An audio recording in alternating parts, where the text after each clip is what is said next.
Salut tout le monde! Je vous fais une vidéo aujourd'hui un petit peu spéciale.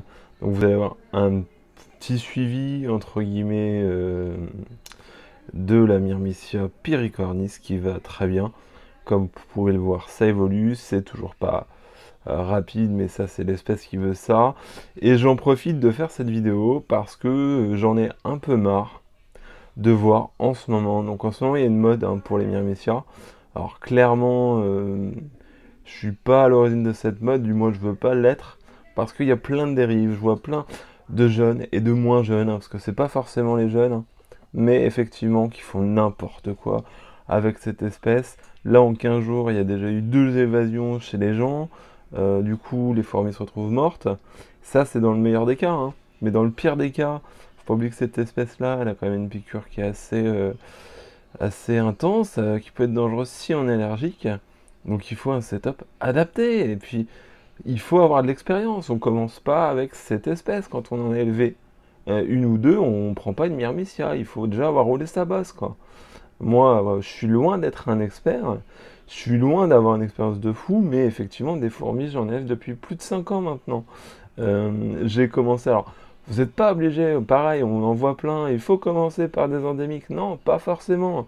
On vous propose tout le temps commencer par une messore. Mais les messores, alors c'est très sympa à élever, hein, une messore, hein, mais c'est pas les plus simples, hein.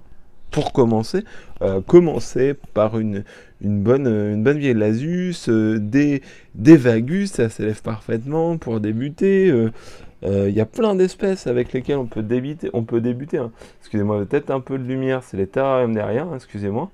Mais voilà quoi, donc il y a possibilité, mais ne prenez pas des Myrmicias si vous n'avez pas l'installation et si vous n'avez pas, entre guillemets, les reins solides, tout du moins une expérience, quoi, déjà, avec des fourmis, une vraie expérience où vous allez pouvoir réagir. Ah, vous voyez, sans garde, je l'embête pas plus parce que je veux pas non plus la rendre, la stresser de ouf, hein, mais voilà, il faut une expérience. Il faut pas oublier que cette espèce-là, elle est sensible à faire fonder.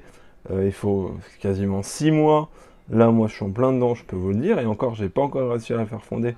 Si ça se trouve, j'arriverai jamais à la faire fonder, on sait pas. Même si là, elle est bien partie, hein. Voilà, il faut pas faire n'importe quoi. Il faut prévoir un setup. Après, on n'est pas. Moi, j'ai pris un setup un peu luxueux pour cette espèce. Puisque bon, elle a une cuve hamster avec couvercle et tout, hein. Mais vous pouvez très bien faire des setups corrects et sécurisés pour cette espèce-là, pour moins de 20 balles, quoi. Mais faites un truc bien, mettez pas n'importe quoi dans n'importe quoi. Un truc sécurisé pour vous, pour l'animal aussi, parce que oui, effectivement, nous, en tant qu'humains, on est la priorité, mais quand on prend ces petits animaux, que ce soit une Myrmicia ou une Lasus, hein, voilà, il faut effectivement qu'elle ait un setup adapté, qu'elle soit sécurisée par rapport à elle, mais aussi par rapport à vous, hein. Voilà. Donc voilà, c'est ce que je voulais vous dire. Donc là, vous pouvez quand même voir les larves. Alors, la vidéo, la qualité est très mauvaise. J'ai un problème d'appareil photo, pour tout vous raconter, hein. J'ai une rayure sur l'objectif. Donc du coup, dès que je filme, ça fait flou. Donc va falloir changer d'appareil. Mais bon, pour le moment, c'est pas prévu à l'instant T. Donc ça se fera en 2021, ça je pense. Mais pour le moment, c'est pas prévu. Voilà. Donc vous pouvez voir au niveau des larves. Donc voilà. On va reprendre un petit suivi un peu plus simple, hein. Au niveau des larves, donc j'en avais 14 à la base, il m'en reste 12.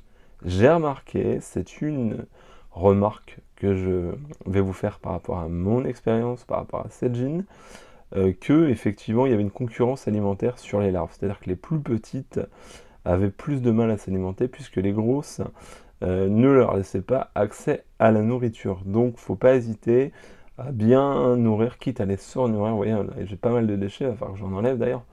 Mais voilà, vraiment surnourrir, il va y avoir du gâchis.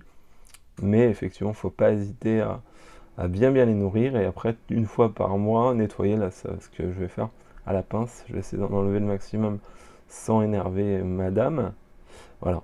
Après, bon, pour Myrmicia, aussi, je vois pas mal de choses par rapport aux températures. De ce que j'en vois moi par rapport à mon retour d'élevage et par rapport au retour d'élevage de gens qui ont pris en même temps que moi cette espèce, puisqu'on est au moins 6 là, tenter la fondation, hein, sur Piricornis, eh bien c'est une espèce qui aime pas trop les grosses températures et qui a l'air d'apprécier l'humidité, clairement. Donc voilà, moi elle est chauffée à 22-23 max puisqu'elle est tout en haut de mon étagère. Mais voilà, hein, faut pas chauffer plus. Quand je vois qu'il y en a certains qui les chauffent à 27-28, je suis pas certain que ça soit une solution. Après, faites vos expériences, quoi. Mais voilà, ce que je peux vous dire. Voilà. Donc cette vidéo, je suis désolé, j'espère que j'ai pas été trop rébarbatif, mais je voulais faire un petit retour. Et voilà, parce que ça me semblait important, vu ce qui se passe en ce moment par rapport à cette espèce hein, qui est un peu hypée. Alors ce qui est bien, hein, parce que c'est vraiment une espèce extraordinaire, hein, ça je vous le cache pas, hein. Mais effectivement, il faut pas faire n'importe quoi, faut pas n'importe qui. Faut pas que quelqu'un qui ait aucun retour et qui n'ait pas conscience quand même de la particularité de l'espèce, voilà, on se mette à en élever. Parce qu'effectivement, il y a eu des retours là, comme je vous le disais, sur deux personnes qui ont fait un peu, alors pas forcément n'importe quoi, mais je pense que oui, un gros manque de préparation et un gros manque peut-être d'expérience, ou du moins ils ont sous-estimé l'espèce. Voilà. Pareil, c'est une espèce, voilà, c'est bac fermé, hein, obligatoire, c'est une espèce qui saute. Donc non, il faut faire les choses bien.